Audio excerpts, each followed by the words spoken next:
Appreciate everybody who could join or is joining after the fact, because this will be recorded and will be published to platforms, say like YouTube.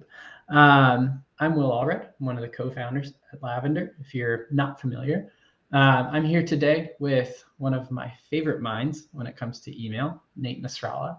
Nate, how you doing? I'm good, Will. How you doing? I'm good, man. This is part 3. It's kind of wild. I've done these lives for a bit, and the fact that we have 3 parts worth of content is insane. It's pretty great. Not many movies get a sequel, and then the number of sequels they get a sequel is small. So I'm honored to join you for part 3. That's exactly right. It's because I focus so much on like SDR related like cold email content, and like you've been like blowing my mind over the past 2 sessions with all of these amazing AE tips. So for today, I thought it'd be helpful if we did a quick recap of a couple of the things that we covered in the last few conversations, and then we talk about what we're going into, which is more towards the end of the deal cycle. It's funny, when we originally scheduled this, Nate, it was literally like, okay, we're going to cover the entire deal cycle within like an hour. Oh. That was as ambitious as the rep who says, this is going to close this quarter, and it closes like a whole year later.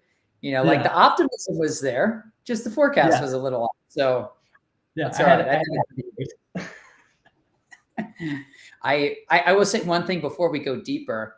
The reason why I've been excited for this one in particular is that I think as we go further and like deeper down the funnel, the bar for email just goes up so much higher because you have so much more intel in information and conversations that you can draw on. So like what the buyer and the prospect is expecting on the other side, as compared to never met you, never had a conversation, you're only increasing the bar, which I was kind of thinking about this actually on Sunday when I read your email for everybody that reads your emails about emails. And you were kind of talking about the future of Lavender and like kind of where you see it going. And like founder to founder, I was over here in the corner being like, yes, that's right. Because like the more you go deeper into the funnel, like the more human the email has to become.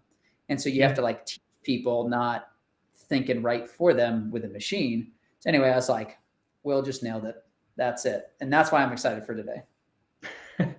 And for context, the email he's referencing. So I was talking with a VC in San Francisco last week, and they were challenging the idea that like, can't robots just start writing emails for people?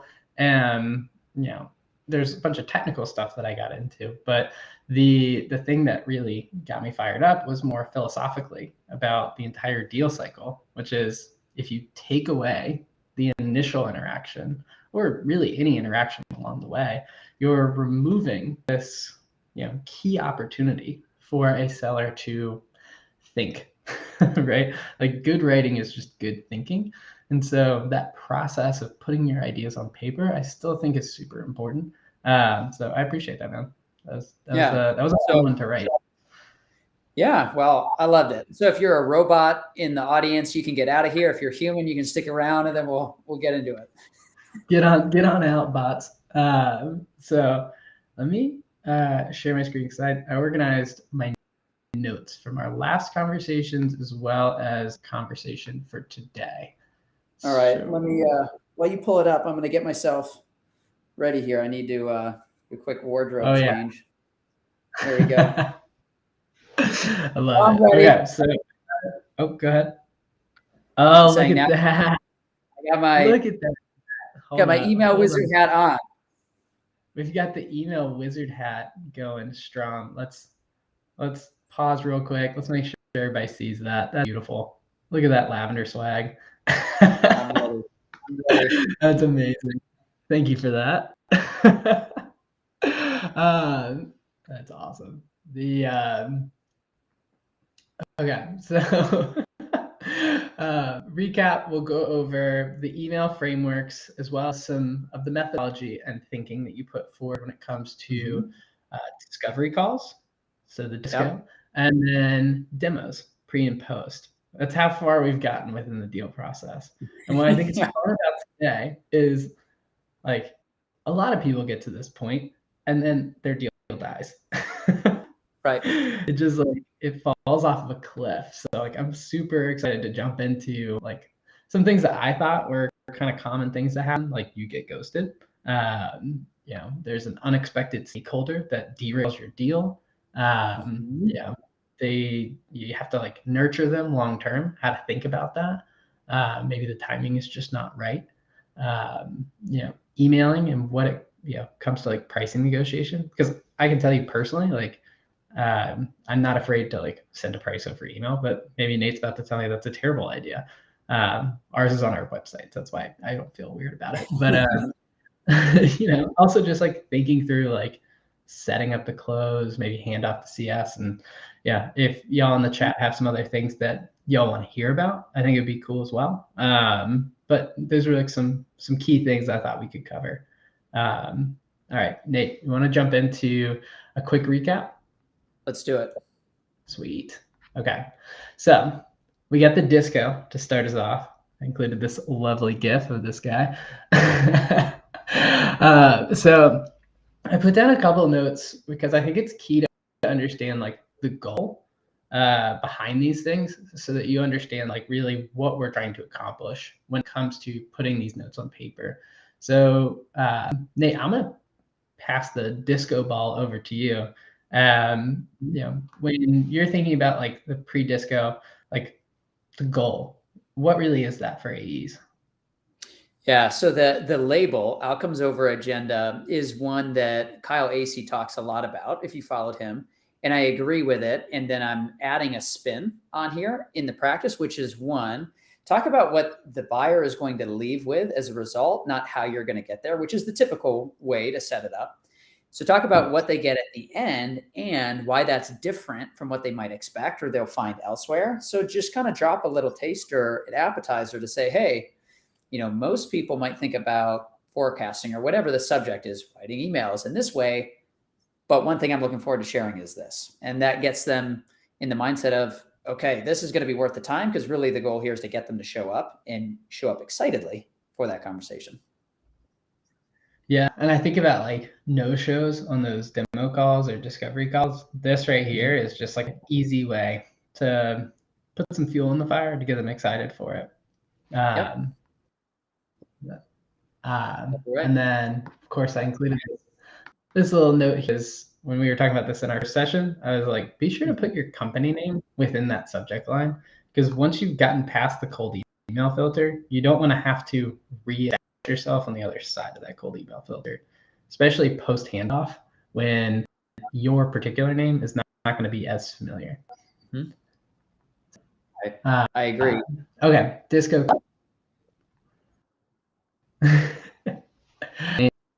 So we get them on the disco. Outside of dancing, what is the goal here? Yeah. So the goal is to begin to outline the roadmap from where they are, which is a problem that sucks. It's getting worse. They got to do something about it, to where they want to go, the payoff, like this is the promised land, what you're after. And then there's this pathway in between that you're carving out, the process, your product that bridges that. You're beginning to use questions in order to clarify what that roadmap looks like for this particular account. And then, of course, playing it all back within your follow-up email to set up the demo as your next step. Yeah. Which the goal for the follow-up, I sort of rehashed from what I heard. Did I get this goal correct? Yeah, look at those active listening skills, just as every good rep should be doing during discovery. Yeah, this piece here was a key word that I wanted to put in there, because I think what I heard from you when we did this live was the discovery follow-up is not necessarily about like moving them through your process. It's more about like showcasing their own logic back to them, so that when they display it internally, you're helping them make the case. Yes, that's right. And so the logic relates to this word approach. It's totally agnostic of vendor and product. So what I mean by that is, if in discovery you find that somebody just totally doesn't agree that an email assistant is the way to help SDRs write better emails, they're like, no, we need more workshops and human-led training sessions, not something that's with them all the time. It's like, all right, well, this is going to be a pretty crappy demo then, because at a higher level, we're just like, we're totally at odds, right? There's no like logical assent that they believe this is the path. And then you can get into the particulars of the product. So that's what you're trying to do, is create more of a logical bridge. Again, agnostic of a particular product or its feature set. Yeah. And so the framework that you laid out is like, it starts with the problem. I thought this was kind of an interesting example of spin selling being alive well, because like each step kind of like displays like this has like the situation and the problem, and then like you go back to some situational understanding, you do like some of the implication of here, then like the actor like needs comes back in number 3.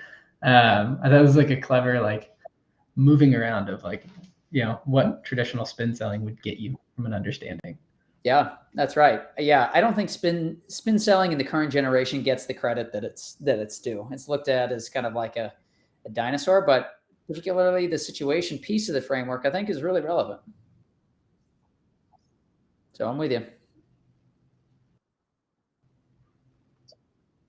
Yeah. So you state a clear problem that you're seeing, right? If that's not addressed by X time, then X gets worse. Yeah, despite done this, your team can achieve. You explain how they want to, which is key to increasing X is you believe this is the way to do it, right? Here's where we fall in under that thinking. Exactly. And then, if there's any remaining questions, ask them here, or you can start to lay out the logic of how you align to that approach. You got it. Boom. And then conclusion and next steps. Which that's right. It's interesting, right? I think about this so like, specifically back to like email as a logistical platform, right? I think some AEs view this as like, okay, like logistics means I just need to get the next meeting booked, and that's clear. Next steps, get that scheduled. But I think there's so much more to that logistics, right? It's the logistics of moving your message through the entire company. Yes, that's right. What email is doing is packaging up the conversation in a way that it can travel. So every interaction, if it's quality as a seller, especially in where you need to be multi-threading, where it's quote complex, the point of the email is to kick off other internal communications that let that message flow through the buying group. So it's more like dynamic than about a single email. It's about creating something that buyers can share internally. And that's the value of like investing some time into not just like a plug and play template, but writing this out using frameworks. Yeah, and it's funny because I have a similar thought process when it comes to like cold outreach, right? And like multi-threading. So many folks are viewing prospecting as just going after ICP list and putting them into a sequencer, and like if they're doing it well, they're at least personalizing that message, but they're not getting anyone else within the organization involved, and then they're wondering why they're not getting responses, right? Like you're much more likely to get a response out of me if you're like, hey, I talked to Josh and Dorothy separately, and this is what they were telling me regarding X, Y, and Z, right? And that requires like a more methodical approach, like how you design your outbound. But it's the same mindset when it comes to in the deal too, which is getting folks involved throughout the entire work. Yeah, it's a good example, which actually sets up this next one on the demo, because each email throughout the deal cycle builds on each other. Like you're using some of what you found in other conversations that you played back in earlier emails to continue progressively build on it, which is like you'll see some echoes as we go on the demo based on what you learned in the discovery. Yeah. So this would be a separate email outside of your post-disco follow-up, right? Which is pretty simple. You're going to set expectations for what's going to happen in the demo. Make sure everybody's on board with the problem that you've discovered. And then, explain how the product solves that problem. Mm-hmm. And I think a lot of like the goal behind the demo, right, which is like satisfy that skepticism, as you've discussed, is so key there. This piece is interesting, right? Is that just like a CTA at the end being like, I have so and so and so and so on the call? Does that like, do we need anybody else, or do you think anybody else is involved?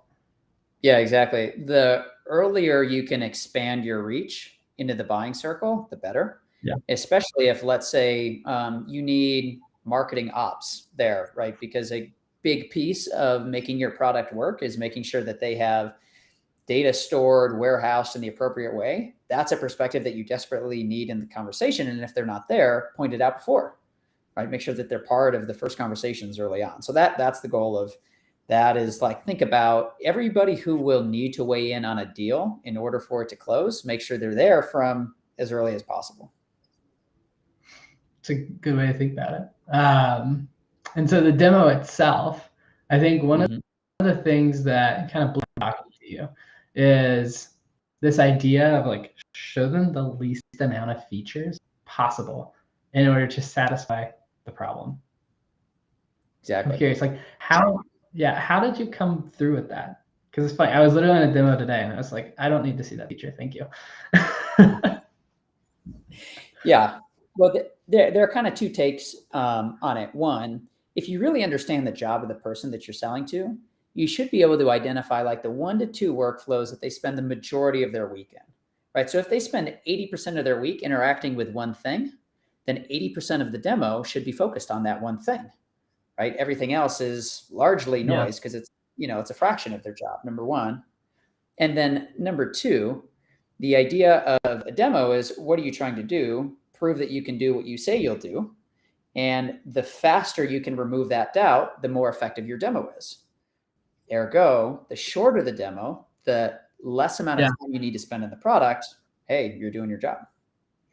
Yeah, and it's interesting, right? Because I think a lot of folks, I'll use lavender, for example, right? Like a lot of folks don't recognize that we do personalization. We have a whole suite of product focused around that. Yeah. And so one of the questions that I have back to that is like, they come into a demo and like the problem they're trying to solve for, they don't even recognize there's this other problem that we can solve for. Does that come back to discovery and you just need to go fix the discovery process? Yeah. So, or you need to just continue the discovery. So let's say you have like a head of sales enablement that joins the sales cycle kind of later. So the point that you may show them is like the dashboard that shows scores, trends across the team, right? And they may say, this is interesting, right? Because it's aligned with their job. Like, what do people need training and enablement on? How are people trending and performing across the team? But they may say, how do I know that this data is like legit, that these are the things that we need to train on, that it's accurate? And so you may need to go a layer deeper into showing what an individual seller is doing into the product. But if you can spend 1 minute as opposed to 10 minutes in that, just to satisfy their real question, which again is aligned with their job, their persona, which is like, how do I know that this data is accurate? Job well done. Then keep it moving. There you go. See, I'm actually just bringing you on here to get better at my own. Which, yeah, you made some notes about that, right? Which is like, stay curious as they're asking, like they're learning about the product, and like you're showcasing it to them, right? Having additional questions to ask along the way. I think that stuff is just like super cool. So I think one piece here is you've gone through the demo, and yeah, I actually try to be good about this when I'm being demoed too. I'm like, okay, here's all the things that I want to make sure you include in your follow-up so that I can carry that to other people in the organization. You've spoiled me, right? So it's like, okay, understand what you actually need to send in the follow-up. I'm curious, tactically for AEs, what do you find is one of the best ways for them to make sure they don't miss any of that? Yeah. So what you want to do is design the flow of that internal communication. So part of it comes back to relying on a little bit of research. And so you may say, hey, typically at this point, we need some type of enablement or RevOps perspective to make sure that, the rest of the conversations go pretty smoothly. I imagine they may be interested in seeing X, like integrations, how this maps to other fields, whatever it is. Mhm. And so to the extent that you can make a suggestion and then have the person react to it, like, hey, I noticed Caitlin leads RevOps, and you all use Salesforce, it's always helpful to get a map of current fields in Salesforce. Is that something, that Caitlin could weigh in on? And so you're guiding and designing how that communication should flow afterward from first point of contact out to Caitlin with a specific need. Yeah, makes sense. Which a lot of those, follow-up notes kind of come back to what that post demo message is going to be. And so I thought it would be helpful to showcase again the example of like, here's what not to do, right? Most times after a demo, the email that you get does this. They stack links. They try to show you, here's all the things that you should dig into. It's homework, right? Right. Which like part of me is like, I see the mindset here, which is like, if they're really interested and like committed, they're gonna go do all that work. But nobody really wants to do that work. So it's go ahead. Yeah. Nate.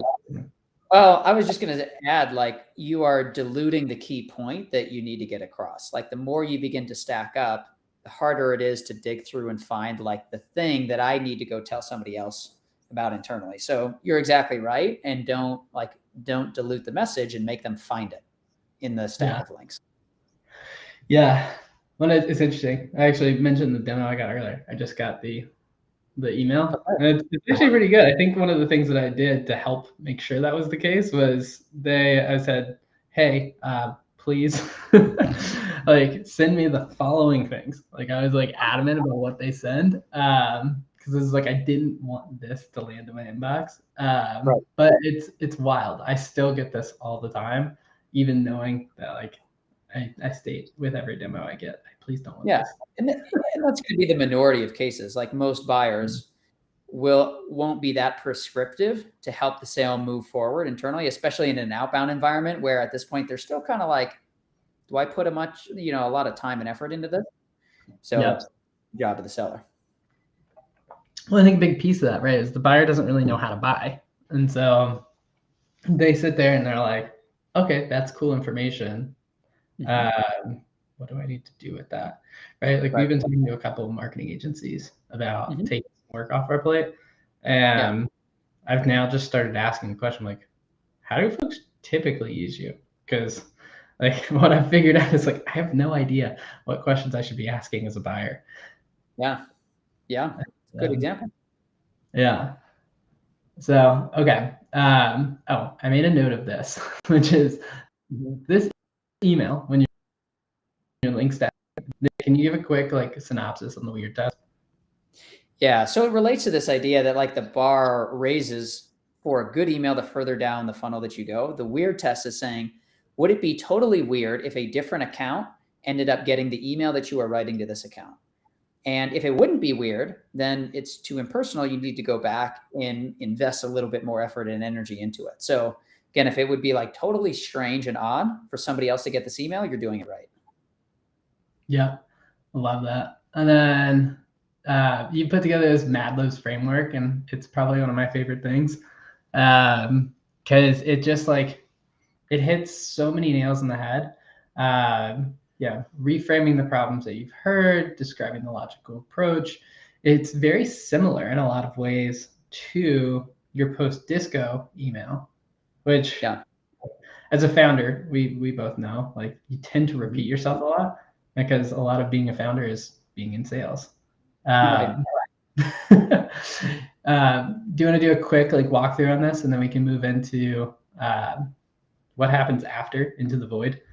Yeah, let's do it. So the idea of Mad Libs is that you are taking what you're hearing from your buyer, their words, how they talk to their team internally, and plugging that into your framework here, which is 5 parts. And the idea is that not only do you need to reframe the problem, help them communicate this to others, describe the logical approach that we talked about. This is where it gets really good, is creating some dramatic tension. Like you are posing a path based on the action that they choose to take. If they make a change, good things. If they don't make a change, bad things that they definitely don't want to happen. And then eliminating that stack of links by curating one point that's hyper relevant to their use case about the product. And then again, back to this idea of like your message needs to travel. That's how you close it. So there's the Mad Libs framework. And that's really how this comes to life, right?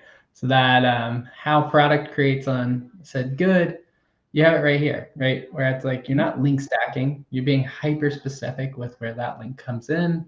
You have like similar complex data product, right? To like showcase like, hey, I'm not just like throwing this over. This is very specific to you and it's going to be relevant. Yeah, love this framework. Okay, let's get into what happens after, because when I think about the like sales process and where things often go awry, and I don't think we're alone in this, I think most teams are alone in this, is like a lot of times either like, yeah, folks get ghosted or the timing's off and now we've got to figure out like how to nurture them without being like a quote pest. Like let's start with ghosting. What do you think the number one reason why prospects are ghosting us? Well, it's just not a priority. Like most people believe it's like, oh, they forgot or they got busy.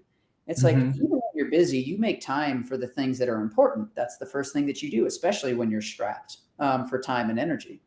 So the idea is, and this is where like I would say your first decision point when you're being ghosted is to check in or not to check in. And I will admit, that is the question. that, dear Will, is the question. And like you won't find a bigger hater on the checking in email than myself, but there's every opinion has its limits. And the limit here is to say, do you know that this project has been prioritized and greenlit? And it may just simply be somebody swamped and they need you to bring this back up.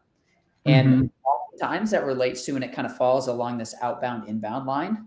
Like typically it's more likely that on an inbound conversation, you'll already have a project prioritized. Like, hey, this initiative has been greenlighted and resourced. We just got to find the right partner for it. Whereas often in outbound, there is no project. You're trying to say this big problem, you got to do something about it. And so you haven't made it onto the priority list, which is when just short, sweet, simple follow-up emails saying checking in isn't going to cut it.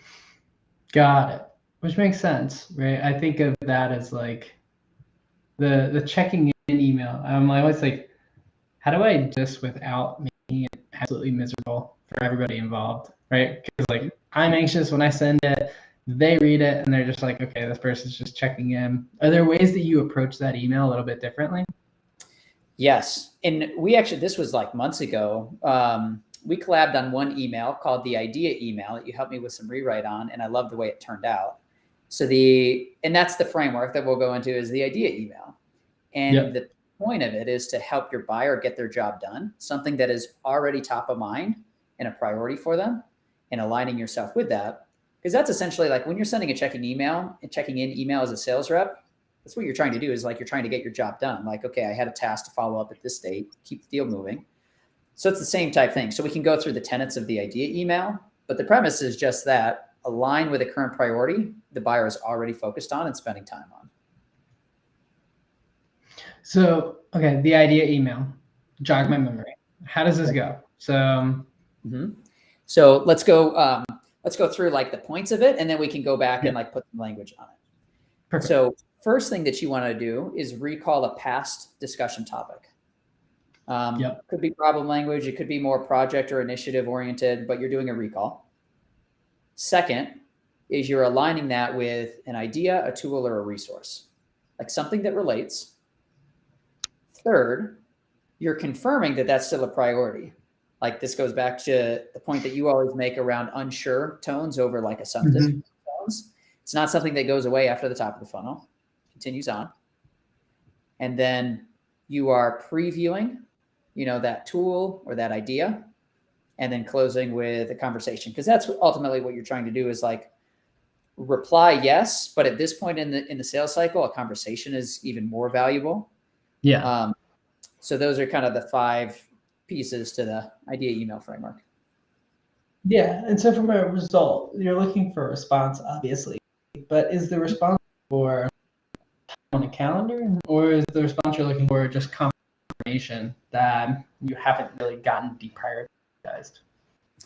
It can be, you can, one, use your best judgment, right? Like if somebody has been super cold after 2 emails, the chances that you get on a call right after are less likely. So lean more toward the response and confirming priority. Whereas if it's like, recent, they haven't been super cold, just lukewarm, then maybe go for the conversation. That makes sense. So that makes sense. So yeah, let's break it down. What does it look like? Okay. So let's keep using lavender as our example here. Love it. So point 1, I can also open up the doc, or do you want to open up the doc and jot it down as we go? Okay. So here, let me kind of work. So let's go through. Okay, let's keep going with the sales enablement example in Lavender World that we were talking about earlier. So point number 1, past topic. You might say something like, hey, I was thinking about the SKO that's coming up that you had mentioned on our last call.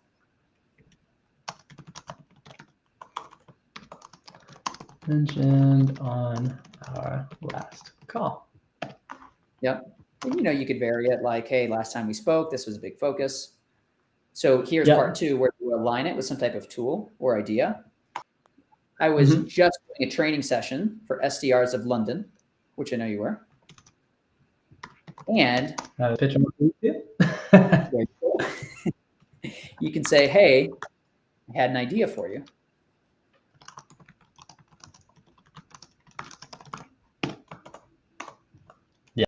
Yeah. I think what's cool about this, by the way, before we keep going, is this like use of the word just. It's usually something I like cringe with. I'm like, oh, I don't say the word just. Like it's such a filler word. But in this case, it adds such an interesting emotional chart to this of like urgency, which is I was just doing this and I immediately thought of you. Exactly. It's like I was in the flow of my day and I broke to think of you. And it's like, oh, that's cool. And the catch here is like, it has to be true, right? You were, and we were talking about this, you were literally just talking with SDRs of London. Indeed. So that's, Indeed. I'll preface it with like, that's the mindset as an AE you should have as you're going about your day. Keep a list of top accounts in mind and like, think about how you can pick up ideas to drop back to them. Yeah. And I think the classic, right, is product updates. I was just talking to, I was just listening to an internal update about, product development, and immediately thought of something you mentioned on one of our earlier calls, right? There's other ways you can go about it. It doesn't have to be a session with the SDRs of London, but I think the key there is the that like interesting urgency factor that like I broke out to think about you. That is really yes. Exactly. And so this is where the third part then, once you've established that, like, hey, you're top of mind, the third part is confirming the priority. And so you could ask, are you still working up training content for the event?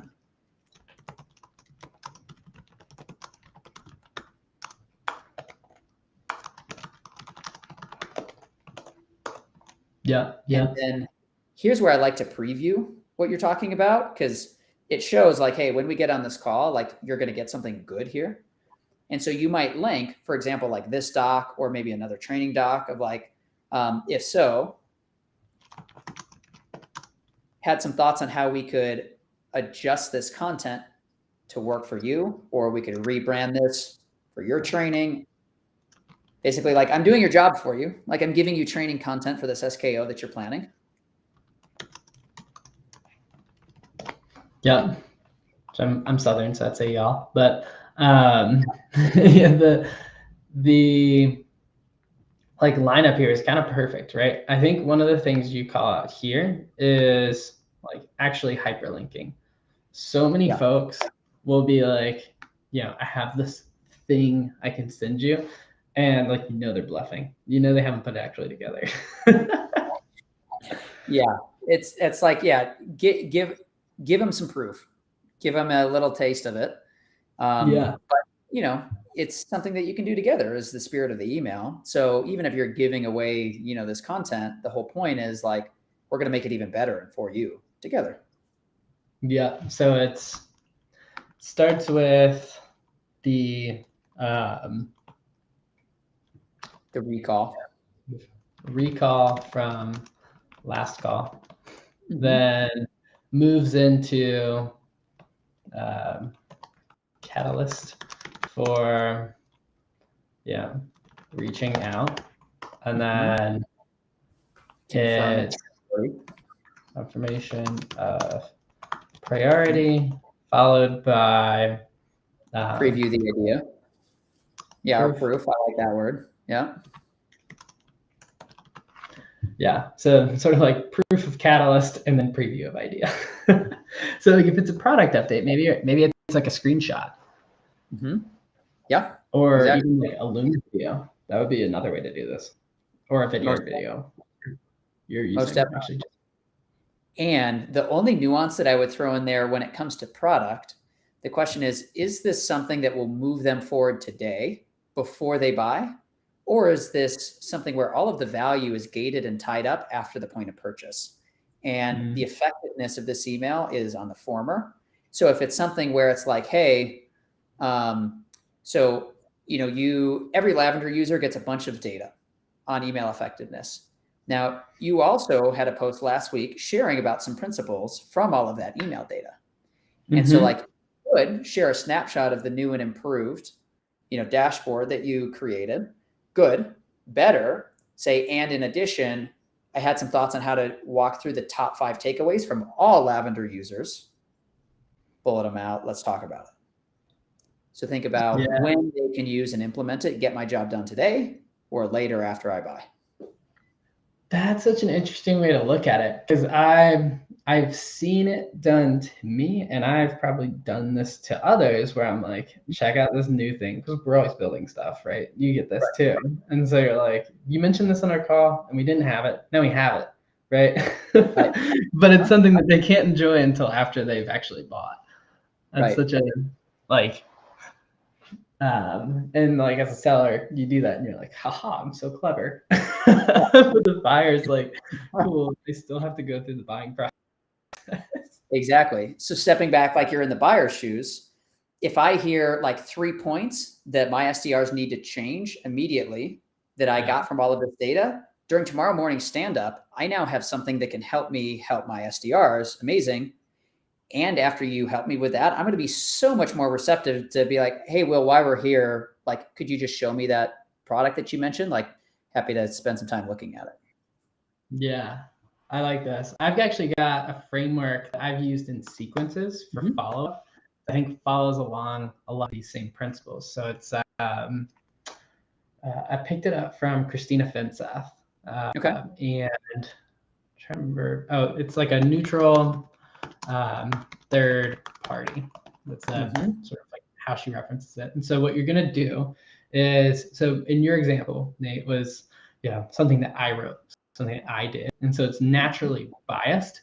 And so what I would do here is I'd say, hey, Nate, do you read Outreach's blog? Right. So what I'm doing there is I'm basically calling out at the very get-go that I'm going to meet you on neutral ground. This is just a helpful resource that I have no dog in the fight with. Like, this is just cool for you to check out. And then I give them like the TLDR of what's actually in the blog post that I'm going to send to them. And so I'll say they interviewed the VP of Sales Dev at Segment. She scaled the team to a $3.5 billion acquisition without using a single canned template.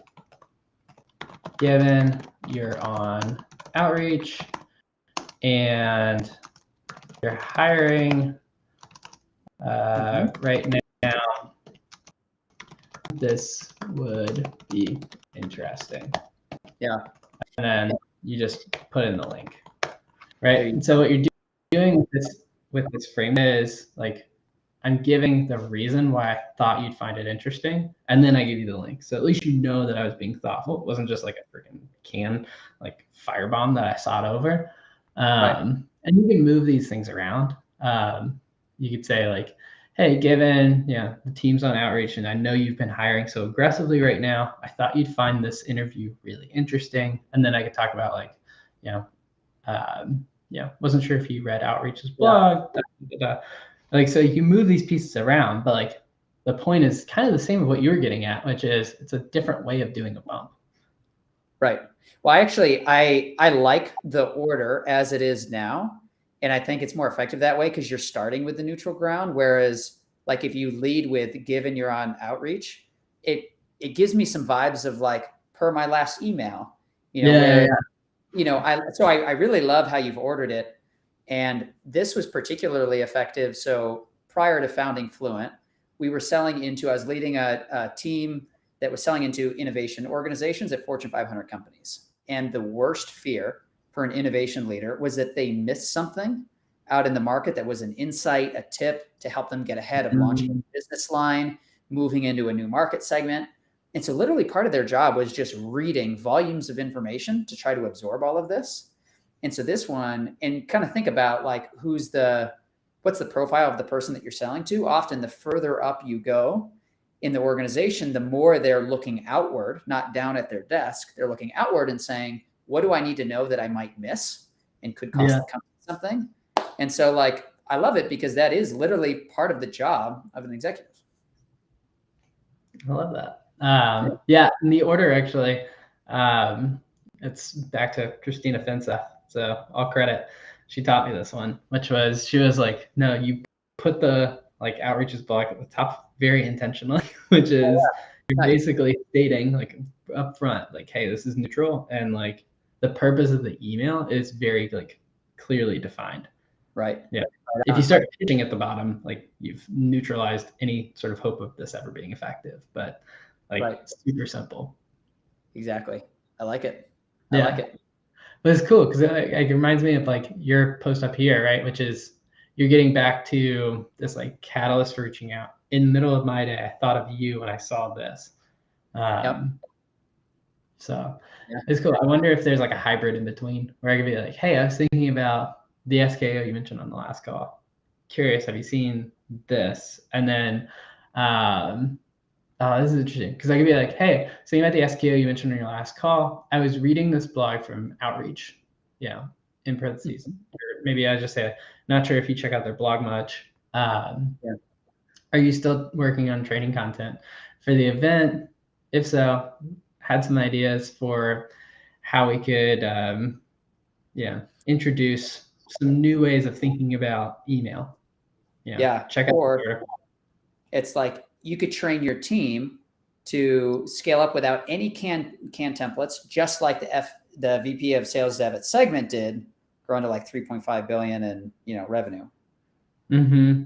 It's like there's some proof that this would work. Let's do it. Yeah. I love that. That's cool. So you can I think what's neat about these frameworks too is there's no like true. It's funny too because this article is actually all about how they implemented frameworks. So it's very. I guess one like extra minute on that. What a framework is it's a bunch of Lego blocks that you can stack on top of each other. And so like the very first Lego block in Christina's framework is neutral ground, like third-party neutral ground. And so what we were just talking about is taking that Lego block, putting it back up into the idea email inside of that stack. There you go, new framework. Yeah, and what's cool about the Lego blocks, in addition, so now we're just going on a rant about frameworks, but like what's cool about that too is when you're putting that together, when you're building like A/B tests on top of this, you're trying to figure out like how to optimize.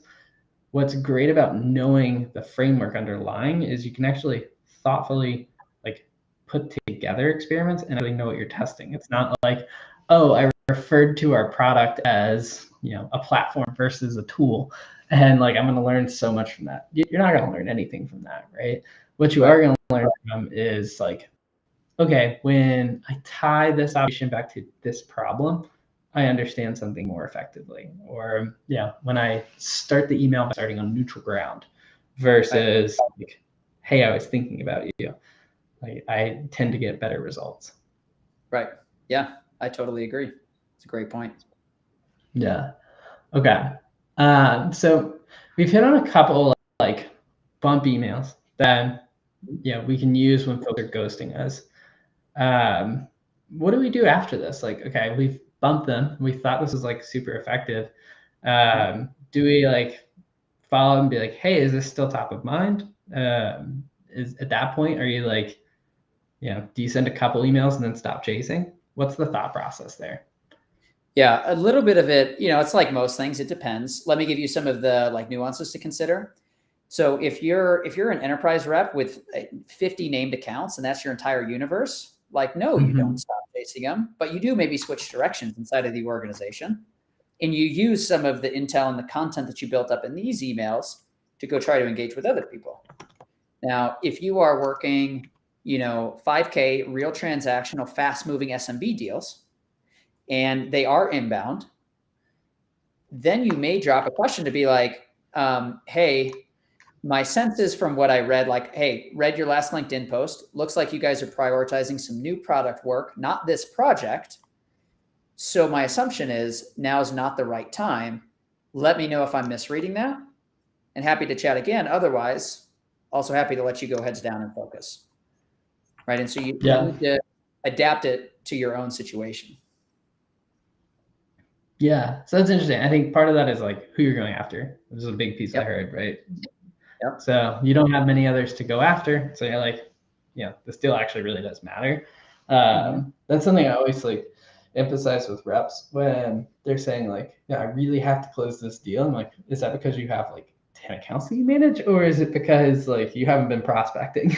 Because if you're prospecting, like if you're in the mid-market or like SMB, like it should be just like because you've not been prospecting is really the answer to that. Yeah. And like what I'll say is it's not the quantity of emails that you send that you need to evaluate. It's the quality of them. And so I would go back, and most people will be like, well, man, I sent them like 5 or 6 emails. Nothing. They clearly must not be a serious buyer. And the litmus test is like, take those series of emails.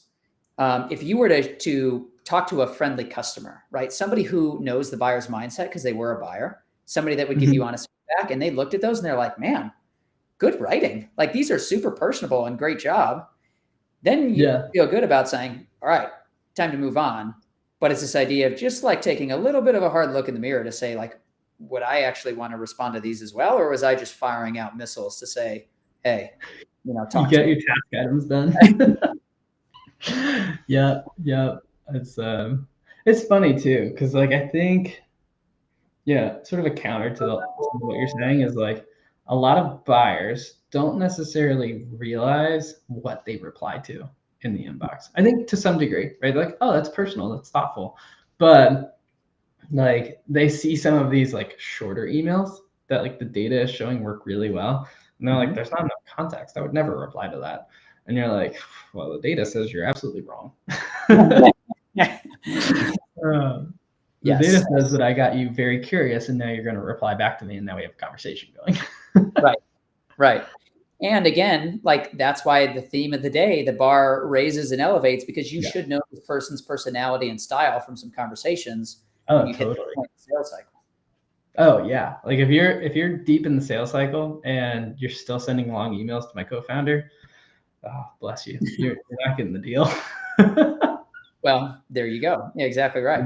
Where like my tolerance for a longer email is probably higher than his, and so like that's all right. Oh yeah, he would prefer like a single sentence, and I'm like, okay, that's fine.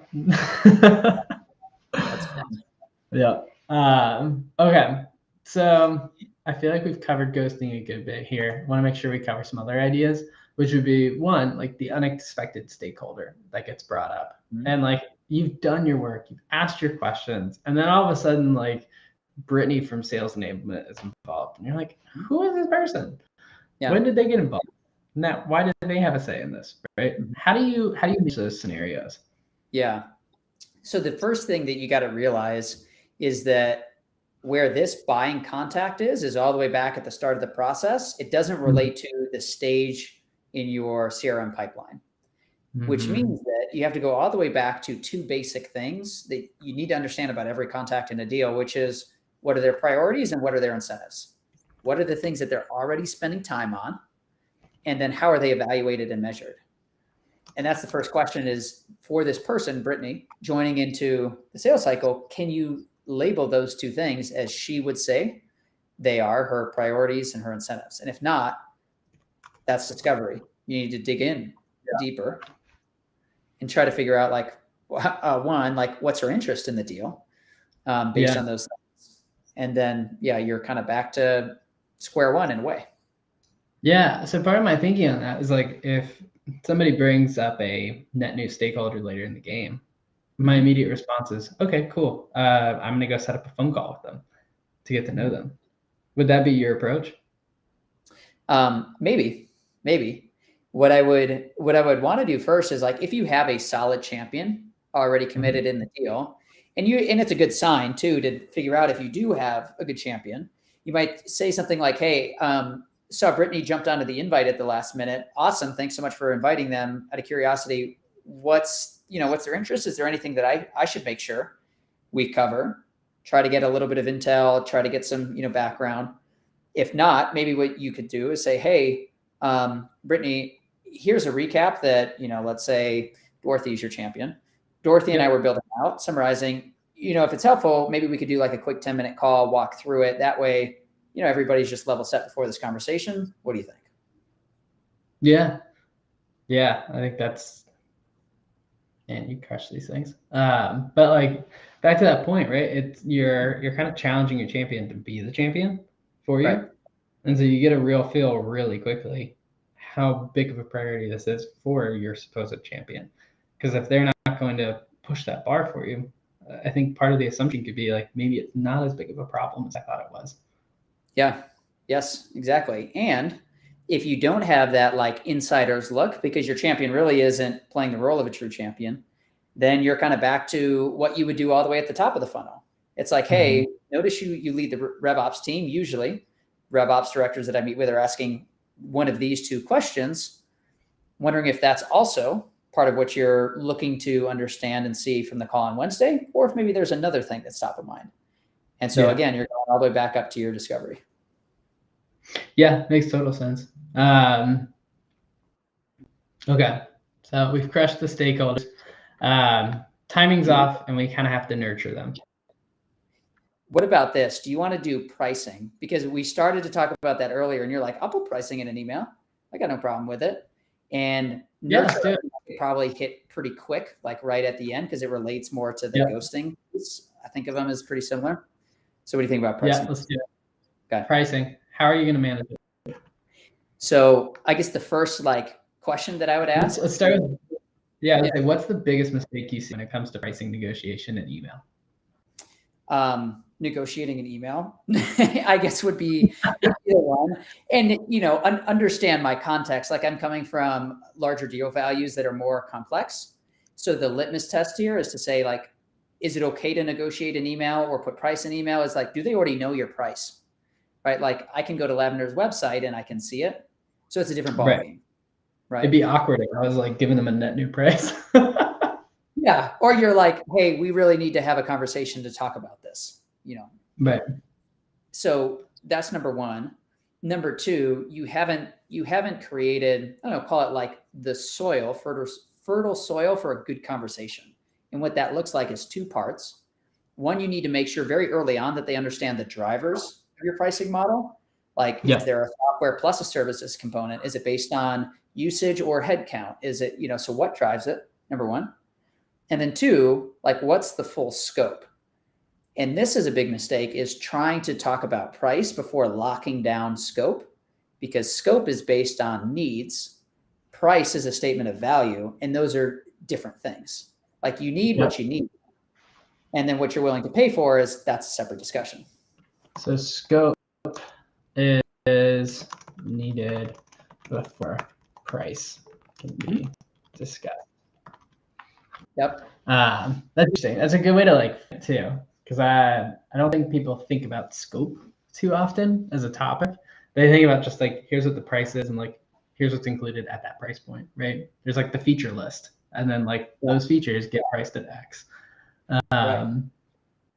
That's right. And most times the difference is that a pricing negotiation isn't going to happen in a group setting with a whole bunch of people. It's usually just 1-2 people, but the scope has to account for all of the group's needs. And so it's a much broader group of people that weigh in on it. Yeah. And it's interesting too, like thinking through that, like, I think I saw you posting about this on LinkedIn the other day, talking about with everybody on the call, like announcing the price is potentially a mistake. Yeah, mostly because like here's an example. You and your wife went in, did a trip and a trek up Mount Rainier over the summer, right? You guys did this awesome trip. And let's say the guiding company costs $10K, right? And that's a pretty big family expense.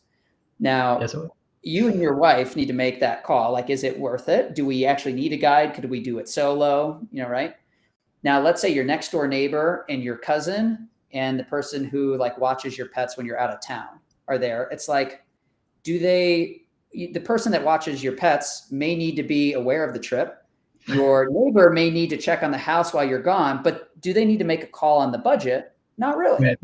Yeah. Right. So those are very separate conversations, especially when you're doing larger deals. Yeah. I thought it was an interesting way to frame it though, which is the idea of they're going to respond the way they think they should respond when you have a group there, right? Like back to your point, right? I've got net people here talking about like Rainier, this idea of like 10K, just not what it costs, by the way, but like it's maybe a tenth of that. So like but like they say that price and you're like looking around like you have this like gut response to respond in a way based on everyone else being in the room with you. Curious, how do you balance that with like, here's how they want to do the meeting? Yeah. So I would try to set up the frame. This is maybe where we can end with the email like template to set this up. Perfect. So first thing that you want to do, there's 4 A's. I like some alliteration. So let me like punch it out and then we'll talk through it real quick. So you acknowledge the group's needs, like, hey, we're at a point where we have scope locked in because we heard everybody. Second, you want to affirm goals within the pricing structure. So it's like, hey, I know your procurement team is really trying to minimize recurring spend this year. Yeah. And then 3, you're asking for feedback on options. The minute you go into a pricing conversation signaling that it's already like locked in and there's no flexibility, you've lost. Because they're like, is this actually a conversation or is this just you presenting? And you could have emailed it to me. Yeah, exactly. Just email it to me if it is what it is. Exactly. And then the very last one is align with the right audience. So for example, if you're doing a deal where procurement is the one that irons out contract terms and the commercials, then the call should be with procurement plus your maybe executive sponsor, sometimes your champion, and procurement. You don't need the rest of the group there, because what is procurement trying to do? They're trying to align with their overall purchasing strategy of like, hey, we'd rather have a higher upfront year 1 cost than recurring costs because this is part of our strategy. And you're like, sweet, we'll take cash up front. That's helpful for us too. Yeah. Okay. That makes a lot of sense. I'm like thinking about like examples in my own mind. I'm like, could probably use this a few times.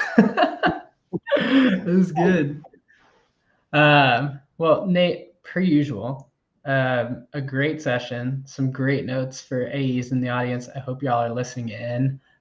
If you missed parts 1 and 2, I saw a comment in there asking for links. You can get those on our YouTube page. So really just go to youtube.lavender.ai and it'll kick you to our YouTube channel and you can find all of the prior conversations I've had with Nate.